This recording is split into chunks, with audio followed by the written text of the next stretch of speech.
The Substance, body horror's reflection on beauty, aging, and identity. Coralie Fargeet's visceral film bludgeons its themes home, offering a grotesque yet strikingly relevant message for naturists, by Brett Marcus Cook. Editor's note. With the Oscars on March 2nd, we're revisiting The Substance, nominated for 5 awards, including Best Picture, Best Director, and Best Actress. The film is now streaming on Mubi. This review may contain spoilers. The Substance is a mad film. At times, it's more like a particularly unhinged episode of Black Mirror or The Twilight Zone than it is a movie, and it revels in violent and grotesque body horror.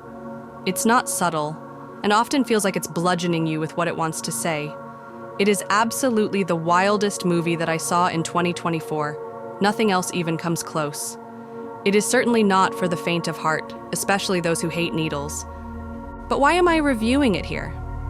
Because, while it's a pretty simple, gruesome movie, all things considered, its messages should be strikingly familiar to the naturist community. Written, directed, co-edited, and co-produced by Coralie Fargeet.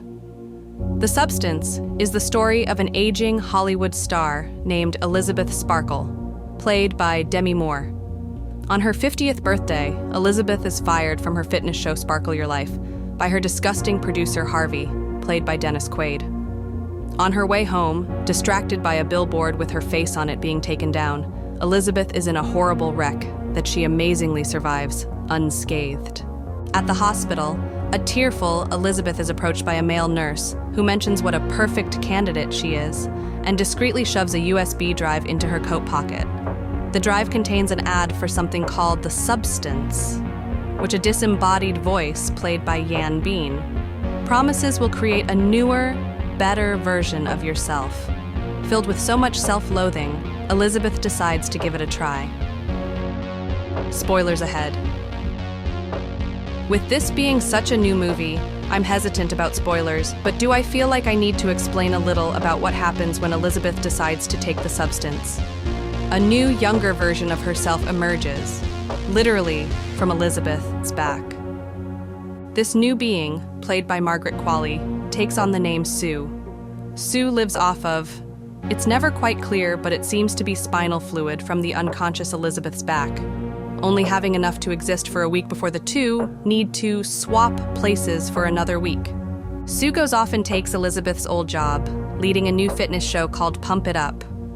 While she enjoys the spoils of youth and beauty, the 1-week time limit becomes too restrictive to Sue, and she tries to steal more time, causing Elizabeth to waste away. While the disembodied voice they speak with continually reminds Elizabeth and Sue that they are one, not separate people, and need to respect the balance, contention between the two rises, culminating in a wild and bloody finale as Sue is set to appear on a big New Year's show.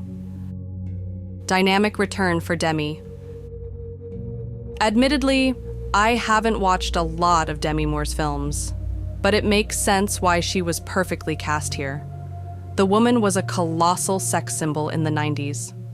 I never watched it, but the VHS cover to Striptease, for which she was the highest paid actress at the time, is burned in my memory from seeing it all the time in video stores as a kid. I was stunned to see this gorgeous nude woman nude in a public setting. She was a superstar, but in recent years more or less dropped off the radar, focusing on philanthropic work and taking roles in smaller movies and TV shows. This is an incredible dynamic return for her, and not even her first foray into horror. The emphasis on the fitness shows feels a little outdated today, but again, those were also big in the 90s. Moore, who was 59 or 60 during filming, appears nude in the film, but is not at all portrayed like a sex symbol. Her age shows as she is frequently examining herself in front of the mirror. Her superstar status has faded. She's not who she once was, and that's what leads to her losing her job. She abhors the person she sees in the mirror. This is an obvious parallel to the way Hollywood frequently chews up and spits out actresses, especially as they age, and are no longer seen as beautiful by rigid, narrow standards. We also bear witness to her rapid deterioration due to Sue's theft. And it's quite shocking, especially as it accelerates Elizabeth's own self-loathing, along with all the binge eating she does on her active weeks. Qualley's emergence.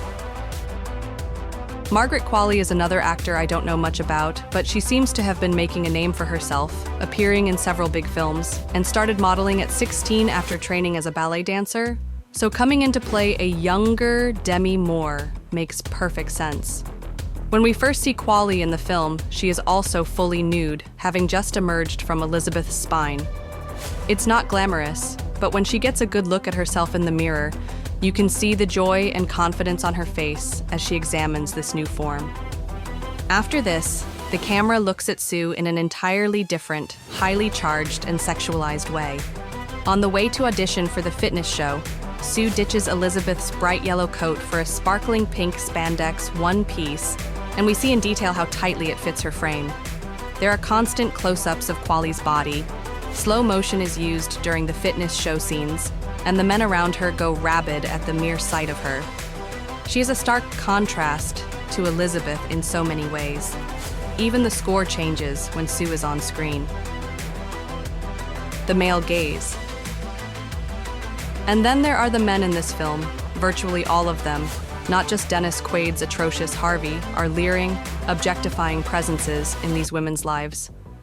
Elizabeth runs into a former classmate early on, but he acts less like he's seen an old friend and more like he stumbled upon a goddess. For all his compliments and cheer, for all that his behavior makes her feel better, it's still a form of objectification. These people do not see Elizabeth as a person at all, nor do they see Sue as human either. These men are the ones they're performing for, the ones who determine their value, the ones that Elizabeth is basically destroying herself for. And they do not care at all what happens to these women so long as they're able to profit off of their looks. Unsubtle substance. It's not subtle, and it's not meant to be. This movie is bludgeoning you in the face with its ideas over the course of its 2.5-hour runtime, making sure you know exactly what it wants to say in the most explosive manner possible. It can be a lot, it's extreme, and it's maybe a little too long, but it's also impressive. I'm amazed to learn that it's been nominated for 5 Oscars, including Best Picture, Best Director, and a Best Actress nomination for Demi Moore. That's astonishing for a horror film. It's definitely making an impact, to say the least. If there is one thing that I'm personally a little muddled on, it's unclear if the separation between the two was meant to happen or not. The words, "Remember you are one," are repeated, but Sue absolutely becomes a separate entity, at least to me.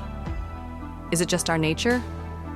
I do naturally consider my own closeted, past self a different person, and I have to remind myself that we are the same, that I wouldn't be who or where I am today without them. I don't know what the answer to this is. What do you think?